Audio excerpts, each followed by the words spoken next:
It's been over a year since we first got the Rep Open Trap Bar. I've used it for all sorts of things, everything from what you'd expect, deadlifts and that sort of thing, to Zercher squats, overhead press, bench press, camber squats, you name it. Today I want to talk about things I love, things I don't love, compared to some others that are out there, and basically let you know if my recommendation has changed. Let's do it.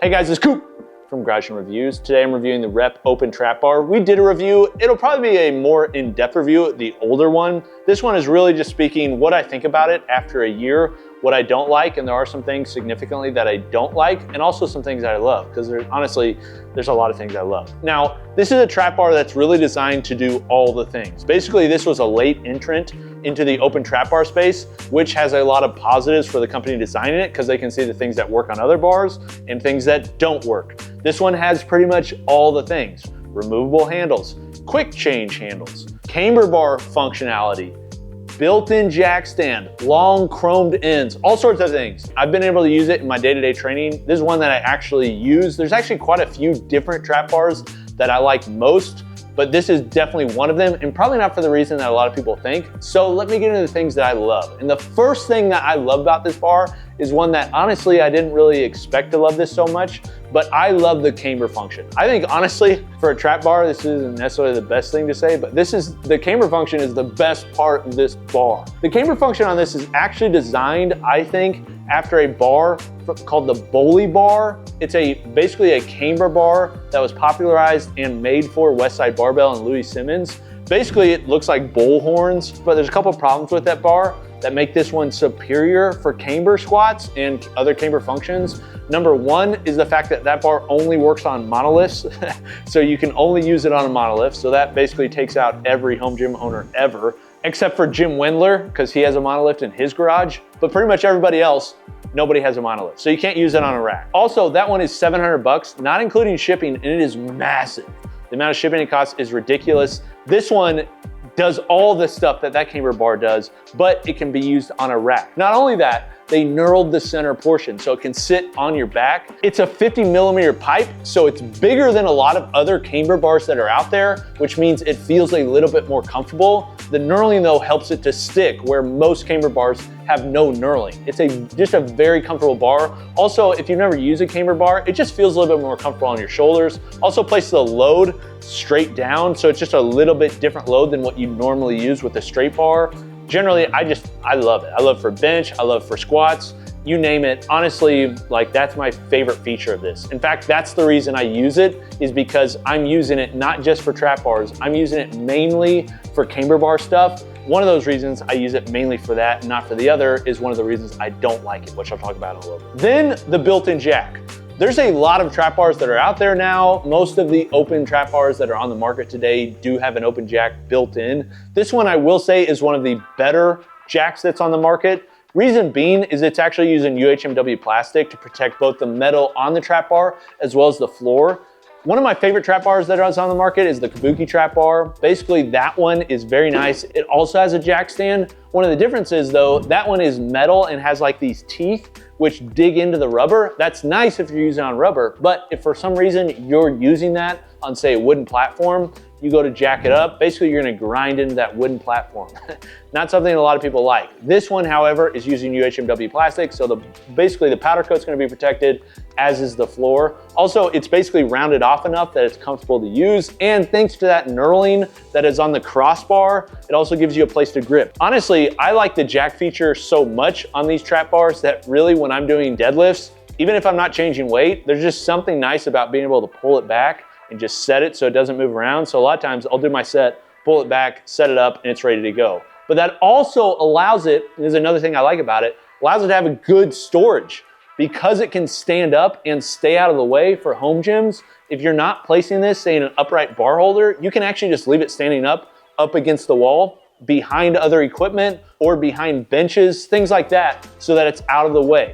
A lot of trap bars, you can't do that safely. They basically have to lean up against the wall, but due to the jacks and how big they are, and this is most open trap bars, it allows you to stand it up out of the way. Okay, then third, and this is something that personally I think should be standard on every trap bar, but it's just not, and that is the fact that it's rackable. So as you can see right now, this can be used in a rack, which matters a lot for the camber function, but it even matters if it's just a normal trap bar, because you want to be able to do rack pulls, shrugs, all sorts of things that you can do with a trap bar without having to do a heavy deadlift from the floor every time. So being able to put it on a rack, especially with a lot of people that have safety spotter arms, you can use it for rack pulls. Just very nice. This one does allow you to use it on both 47 inches or what they put on their website, wide 49 inches, just a shot right across the bow of Rogue Fitness, which I don't know, I like the back and forth. But this can be used and is designed, and I actually like that Rep does this, it can be designed by both people that have their rack, a Rep rack, but can also be designed by people that have other racks like Rogue racks. It's nice. Actually, the width of my rack is a Rogue rack, and this one works just fine. It is a little bit tight at times, but it's definitely serviceable. Now again, one of my favorite trap bars of all time, one that I think revolutionized this category, is Kabuki, but it's a crazy expensive trap bar, really well done, but you can't use it in a rack without modifications. Very annoying. This one, you can. For any of you home gym companies that are out there and watching this video, and you're wondering like, why is Rep doing so well? Why are people really into Rep? It's because they're actually engineering products they use. The people that are designing the products are people that actually are into the thing. They're using them often. Like, you guys that aren't in the industry, you would be amazed how many people I meet that are designing equipment that don't actually lift. Like, they're just not into the thing. And that's not like offensive against people not lifting. But if you're designing something, let's say a car, you should probably drive a car. One of the things with this bar that you can see is they're actually using it. Like, they've brought out features and details that are like people really want. An example of this is like the knurling on the handles. They're using 28mm handles, which is, I think, is a good size. It's basically what an Olympic weightlifting bar is. 28.5 is like a general purpose bar. Powerlifting bars are often 29mm. Deadlift bars are 27mm. So you're doing a lot of deadlifts with this. Having something that's a little bit thinner is just gonna allow you to have a good grip.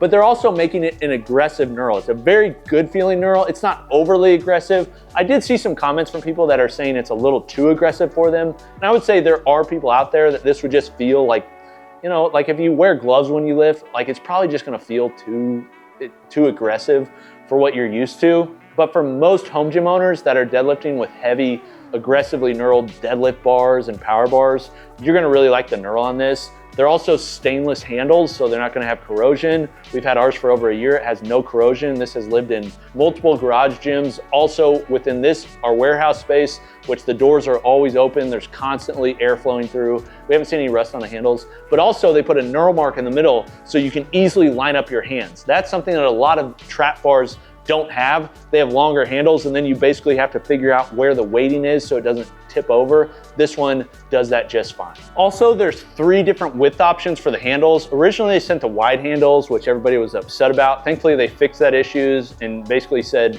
anybody that wants a replacement, they'll replace them. We got a replacement pair. The standard and the narrow feel much better than the wide. Wide could be great if you're doing like shrugs and stuff because you're basically gonna be out further, but generally, I like the standard or the narrow ones. They also have a rotating version that has different diameters of grip if you want to just train your grip really heavy, but I really like, personally, I like the standard size. But it's nice that they offer different options so that people can use them. In addition to that, they've got a long loadable sleeve length, so if you want to lift really heavy, they're using hard chrome plated sleeves that are actually Olympic size, so you don't have to use axle collars. They're also not powder coated, so you don't have powder coat chipping, which sounds really goofy today in 2024. But the reality is there's still trap bars out there that are sold for similar prices as this or more than this that are using powder coated sleeves that chip every time you place on them. So annoying. Overall, it's a really well designed that has good details, but there are things I don't like about it. So the first thing I'll say that I don't like about it is that the fact that the bar flexes at heavier weight. Now, this is an open design. It kind of makes sense that it's gonna flex some. One of that comes from the fact that the sleeves are bolted on. They bolt them on so it's cheaper in shipping. It's a good idea, but it's a wide bar. There's just a big distance and it's only got that crossbar that's holding it in between. It's just a long space. So it's gonna flex some. For me and how much I lift, like 500 pounds, you could feel it flex when I went out to rep and we did basically the deadlift off and I pulled 500 on it. It was definitely flexing, but it wasn't like flexing so much that it was annoying. But I know there are people that on the regular trap bar deadlift, 600, 700, 800. There's this guy in our Facebook group, always wears a cat shirt. If you know what I'm talking about, this dude deadlifts. He's built, he's just a monster. He's wearing a cat shirt. He just goes up to the bar and just pulls like 800 pounds, 900 pounds like it's nothing on a Rogue TB2 trap bar. If he was using this bar, it would definitely flex more than what like the bar that he's using. And it may not be ideal for somebody like that. For the vast majority of the population, not gonna be a big deal, but I just wanted to call out, it does flex and does flex more than say my Eleiko Oppen deadlift bar, the Giant trap bar, which is also an open bar, and the Kabuki strength trap bar. Then the thing that honestly I dislike the most, definitely not a deal breaker, but if I was switching a lot between deadlifts and camber bar with this bar, it just gets really annoying, and that's the adjustment feature. So basically they make it so there's a screw that has coining on the outside of the screw. They make it stick a little bit far off, and the idea is it can change quickly. They even say this on their website, can change quickly. Well, it's designed in such a way that you're supposed to be able to tighten it with your hand and loosen it with your hand. Here's the problem. If you tighten it with your hand, it's not gonna be tight enough as what you'd really like, and the handles are gonna move around and shake, especially if you're doing multiple reps. Then the problem is if you get out the tool and tighten it so they're tight, when you wanna take them off, you can't use your hand, you have to use the tool again. And the tool that they're using is a cheap 17mm hex key. The problem is it's like a box end. It basically is one of the cheap ones. I've got a very nice set of Allen keys from Vera that I was trying to use them on. Dude, they wouldn't fit in there. They just slip off. So, and I read from other people, they've had this problem too. It's just really annoying. You're gonna have to use the hex key every time. It should be a toolless design. There should be a way, these are lifters. There should be a way to make that knob such that you get enough friction where you can actually twist it to tighten it or remove it. Or another option, like I've got a Festool track saw, and on my track saw, there's this little piece that pops up. It's called Fix Fast, and I pull out an Allen key. They should make a slot basically on the trap bar somewhere. It's kind of goofy, but if you're gonna force people to have a hex key to remove it, and people are gonna lose that freaking hex key in their gym, it'd be nice if there's a slot where you could just slide it in. Kind of goofy, but it would be cool. So all that said, the adjustment feature, I like that you can remove the handles, but really what it forces me to do is, dude, I just take the handles off, put them in a corner, and I mostly use this for camber bar. If I was using it for both, I'd put them back on all the time, but I use my other bar for deadlift bar. I would like using this for deadlift, but it's just too annoying to have to freaking twist that off, on, get out my Allen key. If I'm in the middle of a set or something, I don't wanna worry about that. I don't want any tools to adjust my stuff. I just wanna grab it and go. So definitely not a deal breaker. I know many people that use it for both of those and it's no problem, but if they're gonna improve this bar, which I think they should, that's really the main improvement I'd see. Then another thing, and this really isn't so much something I hate, this is just something I'd like to see as an option for shorter sleeves. There's a lot of people that are living in a smaller space, and because the sleeves are 16.5 inches of loadable area, which is great for people that wanna lift crazy heavy, but having this bar in a more compact form, I think a lot of people would really like. It also makes the bar lighter because it is quite heavy. It's 60 pounds without the handles. Once you have the handles, like it can get upwards of 70 pounds or more. It just gets pretty heavy. So shorter sleeves would make it both lighter and it would work better for people in a compact space. I don't want them to remove the option for the longer sleeves in favor of the shorter sleeves. I just like it as an option for people to choose. Okay, so all that said, what do I think about the bar? This is one of, if not the best trap bars on the market, without a doubt. Like it is so good for the price. And honestly, that's one of the things I like most of all, is the fact that the price is just a great value. 400 bucks shipped to your door, can do both cambers and really is the best camber bar on the market, but also does a trap bar extremely well with the bar jack, with the stainless handles, the details. It's S tier, I would say. It's one of the best trap bars that's on the market and one of the best value trap bars that's on the market. So it's tremendous, but I think it could get better. I have access to all the trap bars basically that I would want to use. The one that I use the most by far is the Eleiko Oppen deadlift bar. Like it's just really well done. but it's also just stupid expensive. So I don't really recommend it because it's just so expensive for what you get. If I was gonna have one, if I could only have one, I'd probably use this one because I really do like the camber function. But because I have option to have others and I've got the space for it, I use the Eleiko mostly for deadlifts, and then I'll use this for camber stuff. Okay, what do you think of the trap bar? Do you think it's better than others? Is there anything you think I missed? Or what is your experience having used it for quite some time? I'd love to hear from you in the comments. This is Coop from Garage Gym Reviews. I'll see you next time. Peace.